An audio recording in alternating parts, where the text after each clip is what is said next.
जय हिंद दोस्तों, मैं हूं प्रभात और पीसीएस शिक्षा के मंच पे आप तमाम अभ्यर्थियों का हार्दिक अभिनंदन है।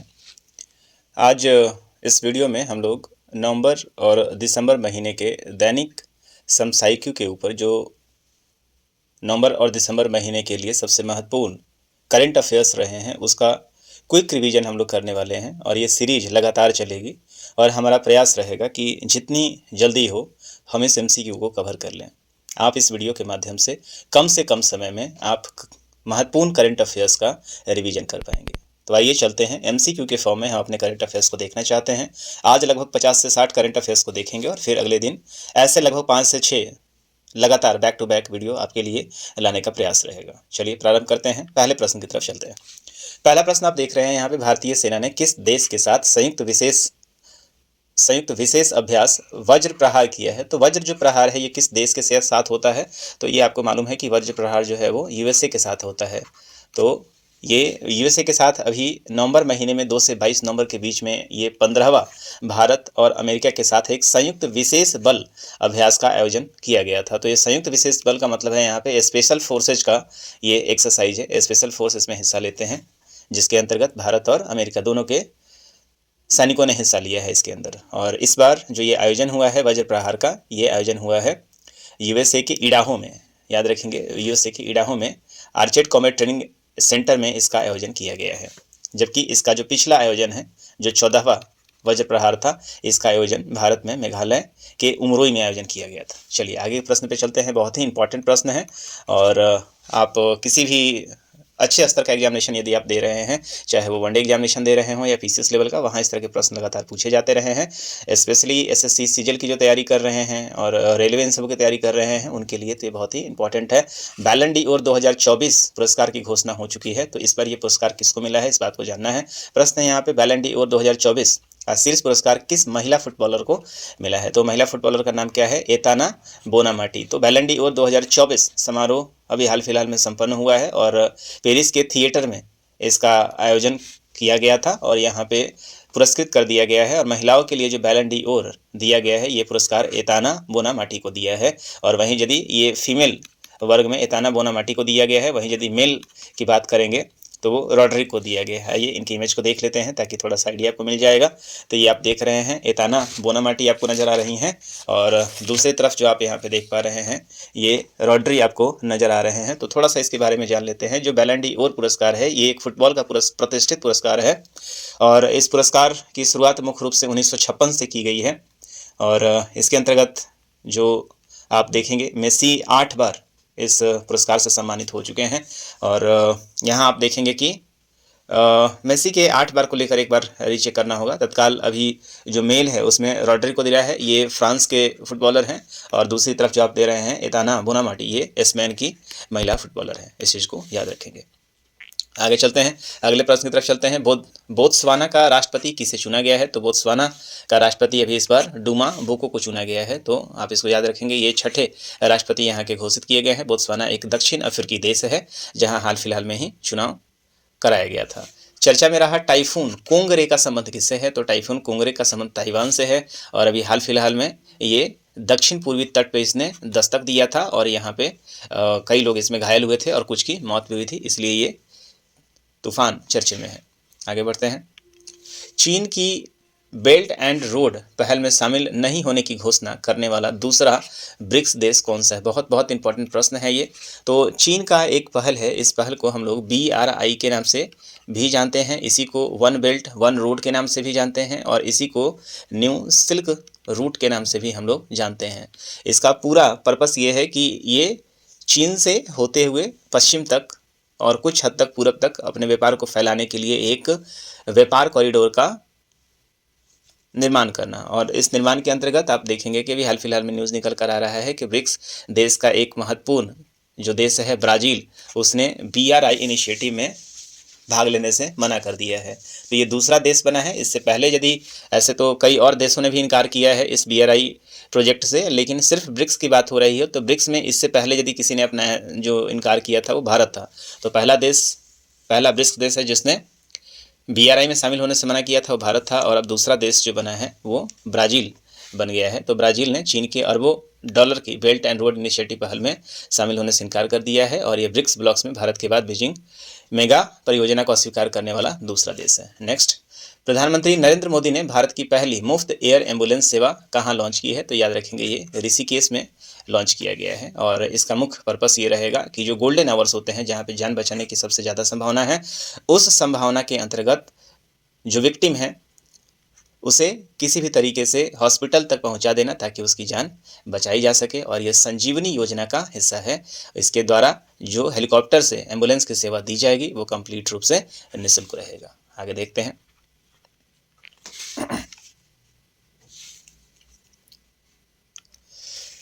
श्रुबला महोत्सव कहाँ आयोजन किया गया है? इसका हाल फिलहाल में ही जो श्रुबला महोत्सव, तो ये जो ला शब्द है यहाँ से आप पकड़ सकते हैं। तो श्रुबला जो है, जो ला वाला शब्द है, तो ये लद्दाख का एक महोत्सव है। लद्दाख सांस्कृतिक अकादमी कारगिल में इसे हाल फिलहाल में मनाया गया है और यह मुख्य रूप से किसानों के लिए समर्पित है। चर्चा में एक्सप्रेस पर्ल आपदा का संबंध किस देश से है? तो याद रखेंगे इसका संबंध श्रीलंका से है। वामपंथी राष्ट्रपति अनुरा कुमार दिसानायके ने हाल फिलहाल में ही अभी नई सरकार की कमान संभाली है और 3 वर्ष पहले द्वीप राष्ट्र के लिए एक तटीय क्षेत्र में समुद्री जीवन को तबाह करने वाले एक MV एक्सप्रेस पर्ल मालवाहक जहाज आपदा से निपटने के लिए इसकी जांच शुरू की जा रही है और उसी के संबंध में ये प्रश्न निकल कर आया है। सही उत्तर होगा इसका श्रीलंका। आगे नेक्स्ट देखते हैं।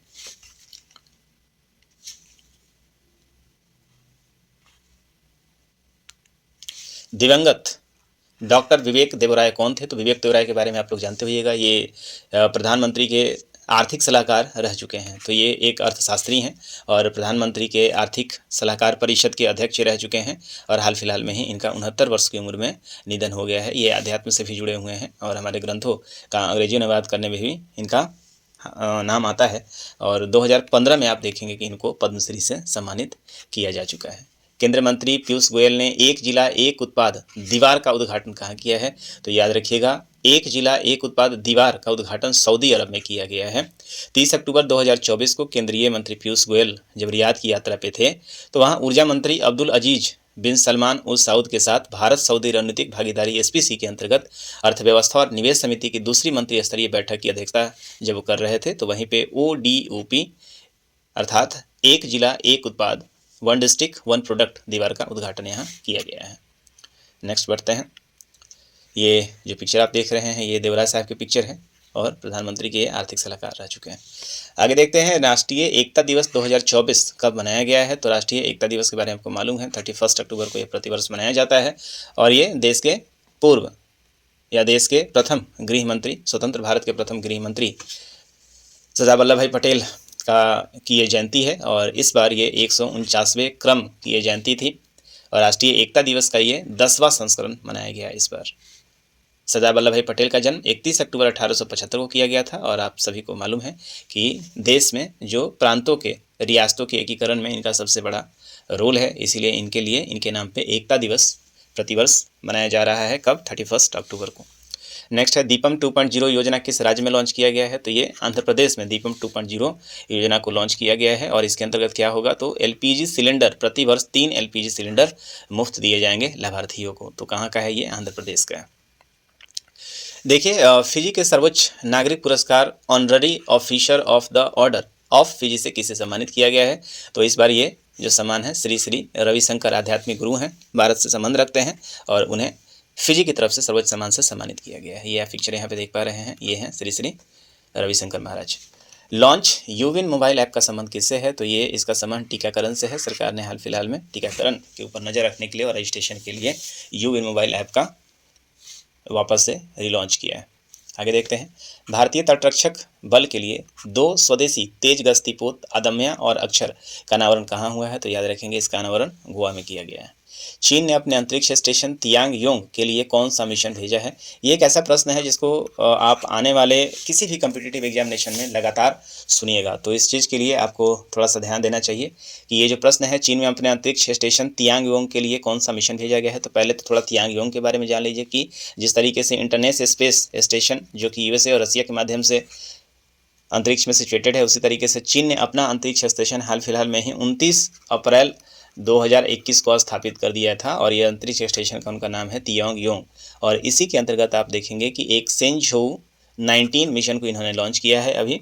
और ये जो लॉन्च था इस बार सेंझोउ मिशन, इस मिशन को लॉन्च किया गया है 29 अक्टूबर 2024 को लॉन्च किया गया है। इस मिशन के अंतर्गत 3 एयर क्रू शामिल हैं जो अभी हाल फिलहाल में तियांग-योंग स्पेस स्टेशन में जाएंगे। इस चीज़ को याद रखेंगे। और ये क्वेश्चन अभी इसलिए इंपॉर्टेंट है कि जिस समय मैं ये वीडियो रिकॉर्ड कर रहा हूँ उस समय एक और महत्वपूर्ण निर्णय, अभी एक और महत्वपूर्ण न्यूज आ गया है कि ये जो सेंझोउ 19 है, सेंझोउ 19 जो मिशन है, इस मिशन में कृत्रिम रूप से प्रकाश संश्लेषण अभिक्रिया को अंतरिक्ष में करके दिखा दिया है। तो ये काफ़ी इंपॉर्टेंट है जो आने वाले लगातार समय में आपको देखने को मिलता रहेगा।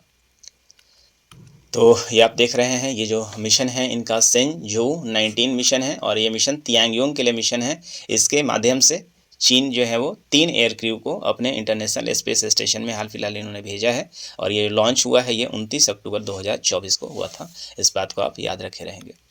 भारतीय विमानन प्राधिकरण का अध्यक्ष किसे चुना गया है? तो भारतीय विमानन प्राधिकरण का मतलब होता है एयरपोर्ट अथॉरिटी ऑफ इंडिया, जिसको हम AAI के नाम से जानते हैं। तो AI के बारे में जान लीजिए थोड़ा सा। तो एयरपोर्ट अथॉरिटी ऑफ इंडिया की जो स्थापना है वो 1 अप्रैल 1995 को किया गया था और इसका जो मुख्य काम है ये पूरे देश में एयर एविएशन को रेगुलेट करना है। ये पूरे तरीके से एयर एविएशन जितने भी हैं किस तरीके से उसके रेगुलेशन हो रहे हैं, किसे परमिशन देना है नहीं देना है, इन सारी चीज़ों को ये देखती है। और इसका जो हेडक्वार्टर है वो नई दिल्ली में है। तो हाल फिलहाल में जो आपको ये शख्स नज़र आ रहे हैं ये एयरपोर्ट अथॉरिटी ऑफ इंडिया के अभी हाल फिलहाल में ही अध्यक्ष नियुक्त किए गए हैं। नाम है इनका विपिन कुमार, याद रखेंगे। ये विपिन कुमार 1996 कैडर के IAS अधिकारी हैं जो बिहार से संबंध रखते हैं। नेक्स्ट चलते हैं। भारतीय सेना ने किस देश के सहयोग से संयुक्त अभ्यास गरुड़ शक्ति 2024 का आयोजन किया गया है? तो गरुड़ शक्ति सैन्य अभ्यास अभी हाल फिलहाल में इंडोनेशिया के साथ किया गया है जो 1 नवंबर से लेकर 12 नवंबर के बीच में ये किया गया था। और ये भी विशेष बल है, मतलब स्पेशल फोर्सेज का ये एक एक्सरसाइज है। ये 9वां संस्करण था, इस बात को आप याद रखेंगे। गरुड़ शक्ति का आयोजन 2012 से लगातार किया जा रहा है। भारत और किस देश ने वर्ष 2026 को सांस्कृतिक पर्यटन और कृत्रिम बुद्धिमत्ता के वर्ष में के रूप में मनाने की घोषणा की है? मोस्ट इंपॉर्टेंट ये प्रश्न है, इस वेरी इंपॉर्टेंट प्रश्न में नोट कर लीजिएगा। ये क्वेश्चन कहीं ना कहीं आपको देखने को मिल जाएगा। तो वर्ष 2026 को भारत और स्पेन ने मिलकर, याद रखेंगे, भारत और स्पेन ने मिलकर क्या किया है? 2026 को कृत्रिम बुद्धिमत्ता का वर्ष घोषित किया गया है, अर्थात ईयर ऑफ आर्टिफिशियल इंटेलिजेंस। इसे किसने घोषित किया है? तो भारत और स्पेन ने किया है। और स्पेन अभी हाल फिलहाल में जो स्पेन के प्रधानमंत्री थे पेड्रो सांचेज, उनकी भारत यात्रा भी हुई थी और उसी के ऊपर इसका क्या हुआ है तो आप देखेंगे कि घोषणा हुआ है। नेक्स्ट है, लार्सन एंड टूब्रो ने किस देश की वैश्विक परमाणु संयंत्र परियोजना के लिए समझौता किया है? तो याद रखेंगे फ्रांस के साथ इन्होंने ये करार किया है। लार्सन टूब्रो ने फ्रांस के साथ परमाणु संयंत्र परियोजना के लिए उत्तम बिल्डिंग प्रौद्योगिकी की तैनाती के लिए वैश्विक निकाय ITR संगठन से महत्वपूर्ण ऑर्डर प्राप्त कर लिया है। तो याद रखेंगे लार्सन एंड टूब्रो का कोलेब्रेशन किसके साथ हुआ है? तो वो फ्रांस के कंपनी के साथ हुआ है, याद रखेंगे। इसरो ने भारत का पहला एनालॉग अंतरिक्ष मिशन स्टेशन कहाँ आरंभ किया है? बहुत इंपॉर्टेंट क्वेश्चन है ये भी, और साइंस एंड टेक से ये प्रश्न बन रहा है। इसको हम लोगों ने PD के अंतर्गत कवर किया था। तो लद्दाख में हाल फिलहाल में एक HAB-1 नाम का एनालॉग अंतरिक्ष स्टेशन इसरो के द्वारा वहाँ पे एस्टैब्लिश किया गया है। और इसका पर्पस ये है, चूँकि जो लद्दाख की जो पूरा जोग्राफिकल फीचर है वो मंगल और चंद्रमा के फीचर से मेल खाता है। तो यहाँ पे ऐसे मौसम में ये देखना चाहते हैं कि मानवीय लाइफ यहाँ पे किस तरीके से होगी, इसीलिए एक एनालॉग अंतरिक्ष मिशन इन्होंने लॉन्च किया है और वो लद्दाख में सिचुएटेड है। नाम है इसका HAB-1। ये आप पिक्चर देख सकते हैं, HAB-1 from Ladakh human analogue mission. तो इस मिशन को आप देखेंगे कि इसका ISRO human space flight centre के स्पेस स्टूडियो से ये लद्दाख और IIT बॉम्बे के कोलेब्रेशन से इसको बनाया गया है। इस चीज़ को याद रखेंगे।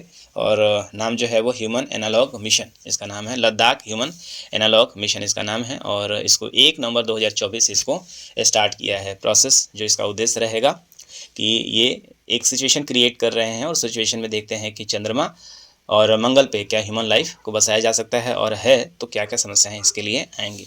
चलिए, तो उसी की तरह का एक सिचुएशन क्रिएट करने का प्रयास किया है इसरो ने। स्तनपान को जीवन का मौलिक अधिकार सर्वोच्च न्यायालय ने घोषित किया है। तो ये किसके द्वारा किया है? कि ये केरल हाई कोर्ट के द्वारा घोषणा किया गया है। ये एक वाद क्या है इसके बारे में थोड़ा समझ लीजिए। तो हाल फिलहाल में एक केस हाई कोर्ट के पास आया था। उस हाई कोर्ट में एक जो बच्चा था, वाइफ जो थी, महिला जो थी, उस वाइफ के बच्चे को उसके मेल ने जो है वो क्लेम किया था कि ये बच्चा हमें मिलना चाहिए, जबकि मुद्दा क्या था कि हस्बैंड और वाइफ, जो वाइफ थी वो अपने ससुर के साथ चली गई थी और उससे छोटा बच्चा था, और इसे जो मेल है मतलब हस्बैंड जो है उसने क्लेम किया था कि नहीं, ये हमारे पास होना चाहिए।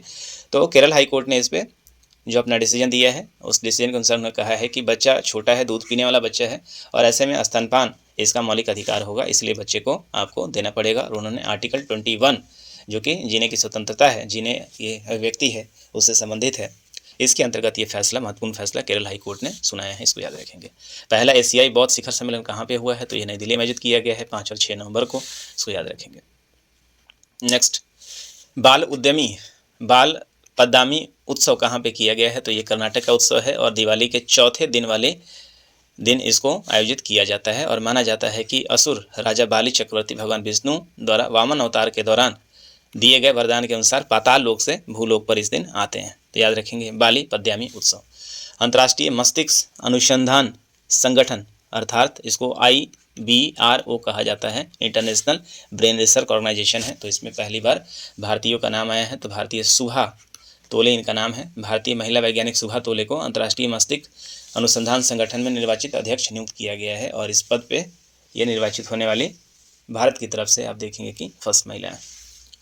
आगे देखते हैं, अंतर्राष्ट्रीय बायोस्फीयर रिजर्व दिवस कब मनाया जाता है, तो याद रखेंगे ये 3 नवंबर को मनाया जाता है। 3 नवंबर अंतर्राष्ट्रीय बायोस्फीयर रिजर्व दिवस के रूप में मनाया जाता है, और 2021 से इसे शुरू किया गया था, और इसके हिसाब से ये इसका 3rd क्रम है। दिवंगत पूर्व न्यायाधीश KS पुट्टास्वामी का संबंध किससे है, बहुत इंपॉर्टेंट ये क्वेश्चन है।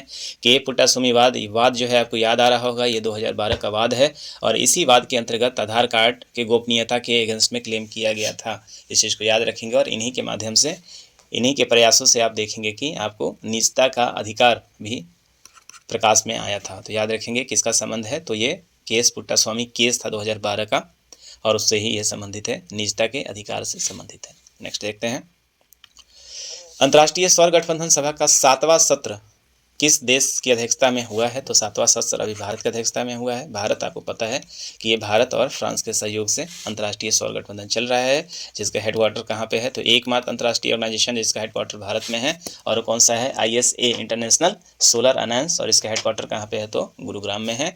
इसी का 7वां सत्र अभी भारत में संपन्न हुआ है। अध्यक्षता किसका था, तो फ्रांस का था। ये 7वां सत्र, माफ़ कीजिएगा, ये भारत की अध्यक्षता और फ्रांस की सह-अध्यक्षता में संपन्न हुआ है। तो किस देश की अध्यक्षता में संपन्न हुआ है, प्रश्न तो आपका सही उत्तर भारत हो जाएगा। निम्नलिखित में से किस देश में माउंट लेवो टोबी लाकी ज्वालामुखी है, तो याद रखेंगे हाल फिलहाल में विस्फोट के लिए चर्चा में आया था, और ये इंडोनेशिया में यहाँ इसमें स्थित है ये, और ये Indonesia Pacific ring of fire पर स्थित है, इसलिए आपको लगातार यहाँ पे भूकंप और ज्वालामुखी देखने को मिलेंगे।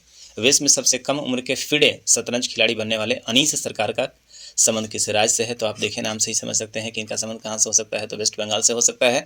अनीस सरकार, आप देख रहे हैं कि इनका जन्म 26 जनवरी 2021 का है, और ये महज आज 2025 चल रहा है, महज 4 वर्षों में आप देखेंगे कि ये क्या है, फिडे में 101,555 रेटिंग ले चुके हैं और बन चुके हैं ये दुनिया के सबसे कम उम्र के फिडे शतरंज खिलाड़ी। इस चीज़ को याद रखेंगे। तो नाम है, कहाँ संबंध रखते हैं, तो पश्चिम बंगाल से संबंध रखते हैं। कॉलिंस डिक्शनरी ने किसे वर्ड ऑफ द ईयर घोषित किया है, तो याद रखेंगे कॉलिंस डिक्शनरी ने ब्राट एक शब्द है, इसको ईयर ऑफ द वर्ड आप देखेंगे घोषित किया गया है। पूरे वर्ष का जो शब्द है ये ब्राट को इन्होंने घोषित किया गया है, और एक ब्राट जो है वो ब्रिटिश गायक चार्ली XCX द्वारा पुनर्भाषित किया गया है, और उसके एल्बम के माध्यम से ये शब्द लोकप्रिय हुआ था, जिसका मतलब होता है आत्मविश्वास, स्वतंत्रता या हिडोनिज्म। तो ये आप देख पा रहे हैं कॉलिंस डिक्शनरी, और ये शब्द ब्राट। विश्व सुनामी जागरूकता दिवस 2024 कब मनाया जाता है, तो विश्व सुनामी दिवस जागरूकता दिवस जो है वो 5 नवंबर को मनाया जाता है, इसको आप याद रखेंगे। संयुक्त राष्ट्र के द्वारा इसको आरंभ किया गया था, WTAD। बरदा अभयारण्य नई शेर सफारी का उद्घाटन कहाँ पे हुआ है, तो ये गुजरात में हुआ है। गुजरात के वन्यजीव पोर्टल के प्रारंभ के द्वारा इसको शुरू किया गया है। पोरबंदर जिले में ये वारदा वन्यजीव अभयारण्य सिचुएटेड है, और इसका जंगल सफारी का चरण 1 का यहाँ पर उद्घाटन कर दिया गया है।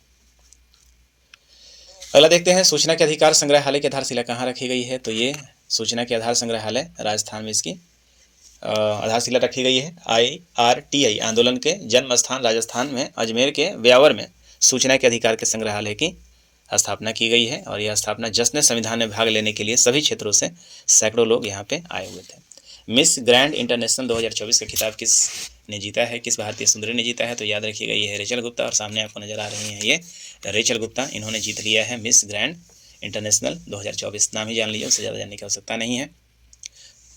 और ये जो आयोजन था ये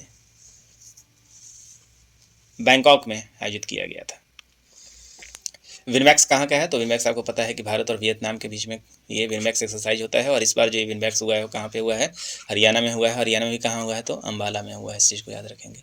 विश्व स्वास्थ्य संगठन की विश्व तपेदिक रिपोर्ट 2024 के अनुसार टीबी रोगियों के मामले में शीर्ष देश कौन है? तो अभी हाल फिलहाल में जो रिपोर्ट आया है WHO की तरफ से, उसमें चौंकाने वाला है कि सबसे ज़्यादा जो टीबी के मरीज हैं वो कहाँ पे हैं? तो वो भारत में। हर चौथे में से एक जो मरीज है वो क्या है? वो टीबी का है। टीबी के हर चौथे में से एक मरीज जो है वो भारतीय है, मतलब लगभग 25% जो है वो टीबी मरीज भारत में उपलब्ध हैं। इस चीज़ को याद रखेंगे। 2023 में भारत में 27 लाख टीबी के मामले आए थे, जिसमें से 25.1 लाख टीबी के मामले का क्योर कर भी दिया गया था। दुनिया के पहले लकड़ी का उपग्रह लिग्नोसैट को किस देश ने प्रक्षेपित किया था? तो याद रखेंगे लिग्नोसैट को जापान ने प्रक्षेपित किया था। जापान का जो एयर स्पेस है उसको क्या नाम है? तो जापान का है जैक्सा। इसको याद रखेंगे, जापान के जैक्सा है। इंडिया का इसरो है, और USA का कौन सा है? नासा है। और अभी हाल फिलहाल में एक नया स्पेस एजेंसी बना है। किसका बना है? तो साउथ कोरिया का नाम क्या है उसका? तो कासा है। इस बात को आप याद रखेंगे। इसके अलावा यूरोपियन स्पेस एजेंसी ESA है। तो ये कुछ स्पेस एजेंसी हैं जिसको आप याद रखना चाहिएगा। रसिया का रोसकॉसमॉस है, इसको याद रखेंगे। तो लिग्नोसैट की यहाँ पे बात हो रही है। तो जापान ने ये पहला लकड़ी का उपग्रह अंतरिक्ष में प्रक्षेपित किया गया है, और इनके लकड़ी के स्पेस का जो लकड़ी का जो इनका सैटेलाइट है, इसका नाम क्या है? तो लिग्नोसैट है। ये लकड़ी से बना हुआ है, और जो सुमितोमो फॉरेस्ट्री है उनके माध्यम से बनाया गया है। इसका बहुत ज़्यादा जो है वो वेट नहीं है, 1 किलो से कम ही इसका वजन है, और इसके ऊपर कुछ लेप लगाया हुआ है, और विशेष रूप के मैग्नोलिया नाम के एक पेड़ का यहाँ पे इस्तेमाल किया गया है। इसको याद रखेंगे। बहुत इंपॉर्टेंट प्रश्न है कि लकड़ी का जो, और इसका पर्पस क्या हो सकता है? तो लकड़ी के उपग्रह से जो अंतरिक्ष में जो मलबा बिखर रहा है वो नहीं हो पाएगा।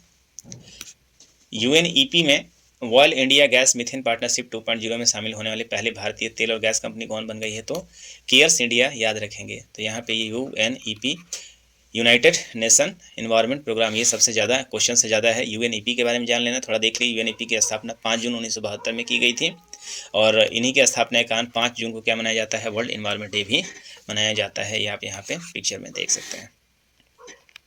अगले देखते हैं, वैवाहिक गोपनीयता को निजता के अधिकार के तहत किस राज्य के हाई कोर्ट में शामिल किया है? तो वैवाहिक गोपनीयता जो है उससे संबंधित जितने भी बातें हैं उसको निजता के अधिकार के अंतर्गत अभी मद्रास हाई कोर्ट ने इसके ऊपर डिसीजन दिया है। कहा कि ये जो है वो निजता के अधिकार के अंतर्गत आता है। अब इसका कोई फ़ोन कॉल है सब कुछ करना जो है, यदि आप टाइप कर रहे हैं तो निजता के अधिकार का उल्लंघन माना जाएगा। इसको याद रखेंगे। वर्ष 2025 में ऑस्कर के लिए शॉर्ट लिस्ट श्रेणी में sunflower were the first ones to know का संबंध किससे है? तो याद रखेंगे ये कन्नड़ भाषा की फिल्म है, sunflower were the first ones to know, और 2025 के लिए ये ऑस्कर के लिए नामित हुआ। आगे देखते हैं। केंद्रीय हिंदी समिति 32वीं का बैठक का कहाँ आयोजन किया गया है? तो ये नई दिल्ली में केंद्रीय हिंदी बैठक का आयोजन किया गया है, और इसकी जो अध्यक्षता आप देखेंगे कि केंद्रीय गृह मंत्री सहकारिता मंत्री अमित शाह नई दिल्ली में केंद्रीय हिंदी समिति की 32वीं बैठक का इन्होंने क्या किया है? अध्यक्षता किया है। तो ये हिंदी को प्रमोट करने के लिए जो ही प्रोग्राम चलते हैं उन्हीं के माध्यम से चलाए जाते हैं, ये आप याद रखेंगे। चलिए आगे देखते हैं। मध्य प्रदेश में बांधवगढ़ टाइगर रिजर्व 10 जंगली हाथियों की मौत हुआ है। तो यहाँ आपको पता है कि बांधवगढ़ में एक कोदो बाजरा खाने से क्या हुआ है? कोदो जो एक मोटा अन्न है, उसे खाने के एक साथ ये 10 हाथियों की मौत हो गई है। इसलिए ये वन जो है वो चर्चे में है। बांधवगढ़ टाइगर रिजर्व कहाँ पे है? तो MP में है। सर्वाधिक टाइगर की संख्या भी कहाँ पे है? MP में है। तो 13 हाथियों के झुंड में से 10 हाथियों की मौत हो गई है, इसलिए पूरा का पूरा मामला चर्चे में है। और कोदो बाजरा में एक माइकोटॉक्सिन नाम का क्या मिलता है? एक वायरस टाइप मिलता है, जिससे इन सबों का मौत हुआ है। आगे देखते हैं। विश्व में 18 फीट वाला सबसे बड़ा मगरमच्छ कैसियस का मौत अभी कहाँ हो गया है? तो ये ऑस्ट्रेलिया में देखेंगे कि ये मौत हो गया है। ये दुनिया का सबसे बड़ा मगरमच्छ माना जा रहा है। 18 फीट का ये मगरमच्छ था। USA के 47वें राष्ट्रपति का चुनाव अभी किसने जीत लिया है, तो आपको पता है कि 47वें जो राष्ट्रपति हैं वो 20 जनवरी को डोनाल्ड ट्रंप बन चुके हैं। इसके पहले ये इलेक्शन जीत चुके थे इस बात को, और इसके बारे में मैंने एक ब्रीफ कवर भी किया है, तो आप वीडियो देख सकते हैं। अक्टूबर 2024 में हेनले पासपोर्ट इंडेक्स 2024 का भारत को कौन सा स्थान मिला है, तो 23वां स्थान है। तो ये हेनले पासपोर्ट जो है लगातार एक वर्ष में 4 बार आता है, तो इसके लिए इसके पास इसके इंडेक्स पे बहुत ज़्यादा ध्यान देने की आवश्यकता है नहीं। पहली बार बर्फबारी के कारण चर्चा में रहा अल जौफ रेगिस्तान कहाँ पे है, तो ग्लोबल वार्मिंग का आप अब शिफ्ट देख रहे हैं, कुछ पैटर्न देख रहे हैं, और आप सऊदी अरब में अब आपने इससे पहले बहुत तेज़ बारिश देखा था, अब यहाँ पे इस रेगिस्तान में अब आप देखेंगे कि बर्फ़बारी भी हुई है। तो सऊदी अरब के अल जौफ क्षेत्र में हाल ही में भारी बर्फबारी हुई है, और इसलिए क्या है, ये चर्चे में है। आगे देखते हैं।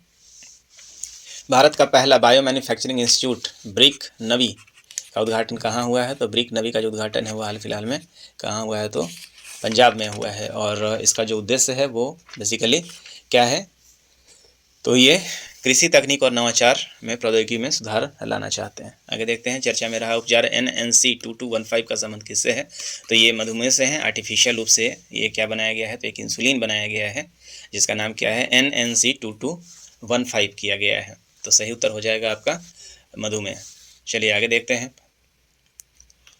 दिवंगत मशहूर लोक गायिका शारदा सिन्हा का निधन अभी हो गया है, तो ये कहाँ से हैं, तो भोजपुरी की हैं। भोजपुरी बिहार की ये बेगम अख्तर कही जाती हैं, और बिहार कोकिला के नाम से ये मशहूर है, इसको याद रखिएगा। भोजपुरी की ये प्रसिद्ध गायिका थी, हाल फिलहाल में इनका देहांत हो गया है। छठ के गानों के लिए विशेष रूप से जानी जाती हैं, इसके लिए कई सारे बॉलीवुड की फिल्में हैं जहाँ पर ये अपने गानों से मुख्य रूप से आपने देखे हैं कि प्रसिद्धि बटोरी थी, और आने वाले अभी हाल फिलहाल में इनको पद्म विभूषण से भी नवाजा गया है, इस चीज़ को याद रखेंगे, पद्म भूषण से नवाजा गया है शायद। आगे देखते हैं। पहली बार विश्व मुक्केबाजी पद्म विभूषण, एक बार चेक कर लीजिएगा, शायद इनको अभी पद्म विभूषण दिया गया है शारदा सिन्हा जी को अभी हाल फिलहाल में। तो पहली बार विश्व मुक्केबाजी महासंघ का सुपर फेवरेट विश्व खिताब किसने जीत लिया है, तो याद रखिएगा मनदीप जांगड़ा ने जीत लिया है, और ये पहले भारतीय जो हैं वो हैं, इसलिए ये चर्चे में है। चर्चा में रही पुस्तक के स्पीकिंग विथ नेचर का संबंध किससे है, तो ये रामचंद्र गुहा की पुस्तक है। इतिहासकार हैं ये रामचंद्र गुहा, और चेन्नई में अपनी नवीनतम पुस्तक स्पीकिंग विथ नेचर का विमोचन इन्होंने किया है। ऑनलाइन संपत्ति और पंजीकरण पर धोखाधड़ी अंकुश लगाने के लिए सुगम ऐप अभी किसने लॉन्च किया है, तो ये छत्तीसगढ़ ने लॉन्च किया है, इसको आप याद रखेंगे। नेक्स्ट देखते हैं। विशेष आर्थिक मंच के तर्ज पर विशेष शिक्षा क्षेत्र का स्थापित करने की घोषणा किस राज्य ने की है, तो जिस तरीके से विशेष आर्थिक क्षेत्र होता है उसी तरीके से अभी हाल फिलहाल में उत्तर प्रदेश ने विशेष शिक्षा क्षेत्र का घोषणा किया है। तो काफ़ी ये महत्वपूर्ण क्वेश्चन है, 5 वर्षों का ये टारगेट है, और यहाँ पे शिक्षा के लिए महत्वपूर्ण शिक्षण केंद्रों की स्थापना होगी। तो आज के सेशन को हम लोग यहीं तक रखते हैं, और यहाँ तक हम लोगों ने लगभग 50 से ज़्यादा प्रश्नों का अध्ययन किया है, और अगले सीरीज में हम मिलेंगे और नवंबर दिसंबर के और भी महत्वपूर्ण प्रश्नों के ऊपर चर्चा करेंगे। तो यहीं के तब तक आज के लिए यहीं तक रहने देते हैं। उम्मीद करते हैं कि आपकी तैयारी अच्छी चल रही होगी। पढ़ते रहिए और लगातार वीडियो को भी देखते रहिए, और कम समय में करंट अफेयर्स का रिवीजन भी करते रहिए। तो इसी के साथ जय हिंद।